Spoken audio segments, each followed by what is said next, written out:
大家好，欢迎来到学识 Plus。今天我要给大家介绍的是藤野智哉医生所著的《不要过度为了别人而活》这本书。本书适合那些在工作和家庭中容易过度付出、被他人牵着走、经常负面思考的人。在这段视频中，我将从本书中挑选出特别触动人心的内容来进行介绍。今天视频的内容包括以下3个部分：第一，只需要先休息一下就好；第二，更加关注自己的需求；第三，以算了的心态过自己的生活。首先是第一部分，只需要先休息一下就好。第一个要点是，将可以推迟的事情推迟到明天。试着暂停一下为了他人而过度付出的行为，适当的为自己腾出休息的时间。我们的目标应该是成为一个懂得有效休息，以便持续努力的人，而不是一个不休息、持续拼搏的人。为了实现这一点，当您决定全力投入某件事时，不妨考虑是否可以在其他方面稍微放松一下。每个人的努力极限都是有限的。例如，如果您为了减肥决定去健身房锻炼，那么在打扫卫生时就可以适当放松一下，就像断舍离一样，减少一些任务也是一种明智的策略。很多人误以为把日程安排得满满当当就是高效，但结果却是一整天无所作为，最终会感到沮丧。其实浪费一点时间也是一种奢侈，我们可以偶尔享受这种奢侈，将某些事情推迟到明天再处理，也许是个不错的选择。在这个社会上，许多人即便明天能做的事情也非要今天完成。然而万一您明天不幸去世了，至少那些原本计划留到明天的讨厌任务就不必完成了。勉强做不喜欢的事情，而明天却意外离世，这岂不是更加令人遗憾？不妨让自己从明天开始全力以赴。当然，总想着明天开始全力以赴可能会让时光匆匆流逝，但这种生活方式未必不好。保持轻松的状态，把全力以赴留到紧急的时刻。如果幸运的话，我们也许一辈子都不会遇到紧急的情况，那么您就可以一直轻松度日。尽管常有人说要全力以赴，但如果您能做到不全力以赴而依然表现良好，那真是再好不过的了。此外，留有余地也能带来从容。拥有余地可以让您在面对突发状况时不至于慌乱，平时保持轻松的状态，遇到意外时也能应对自如。这样还能让你以更客观的视角看待自己，并在面对问题时保持冷静。因此，作者建议将全力以赴留到真正需要的时刻。第二个要点是，前进的方向应该由自己来决定。许多人认为自己必须要保持积极向上，但究竟谁来定义这个积极的标准呢？例如，如果上司对您说了几句难听的话，同事们可能会鼓励您要积极向上，继续努力。然而，您是否曾怀疑过，这是否真的算是积极向上的表现？忍受上司的恶言，也许在上司或同事看来是积极的，但对您自己来说，可能反而是消极的。继续容忍被欺负的状态，可能会对自己造成伤害。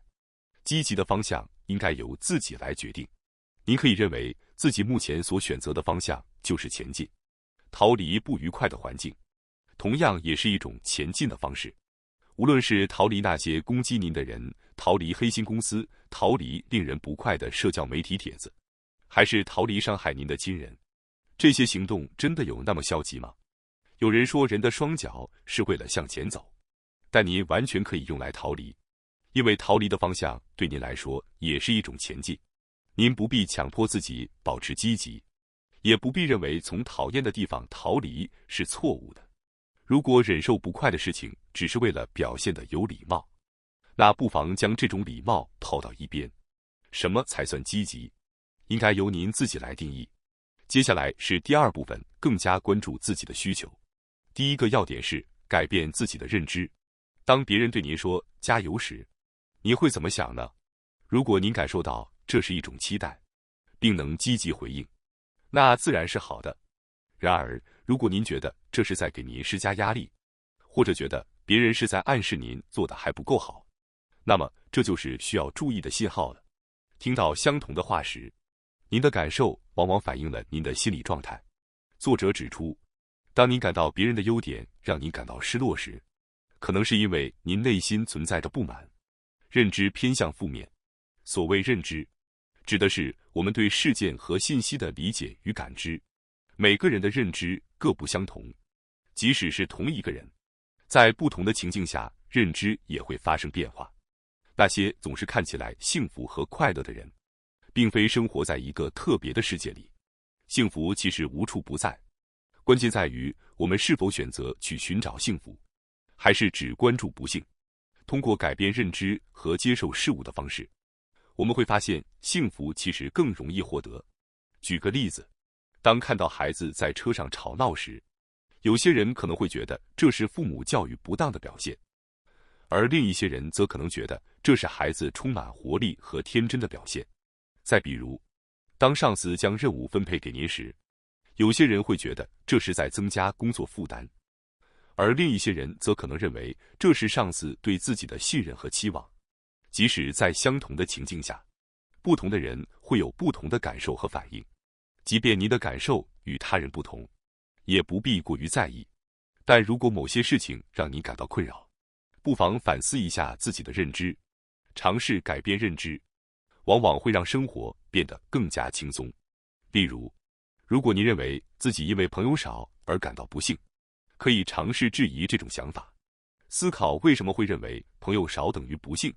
也许你会发现，虽然朋友不多，但与现有的朋友相处愉快。或许还有很多幸福的人并不需要很多朋友。通过这样的反思，您可能会发现，原本认为的不幸只是自己的一种错误认知，而实际上，你已经很幸福了。第二个要点是，不要为讨厌的人浪费时间。时间就是生命。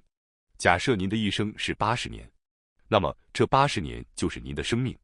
无论是拖延的2个小时，还是勉强加班的2个小时，亦或是与亲人共度的2个小时，都是在消耗着您的生命。从这个角度来看，您是否会想要设定优先级，避免浪费时间呢？作者认为，即使是为讨厌的人花费1分钟时间，也是对生命的浪费。因此，他建议，不要浪费时间去思考那些您不喜欢的人，或者揣测他们的行为意义。与其如此，不如把时间用在更重要的事情上。如果你想象一下，假如明天就要离世，你会如何行动呢？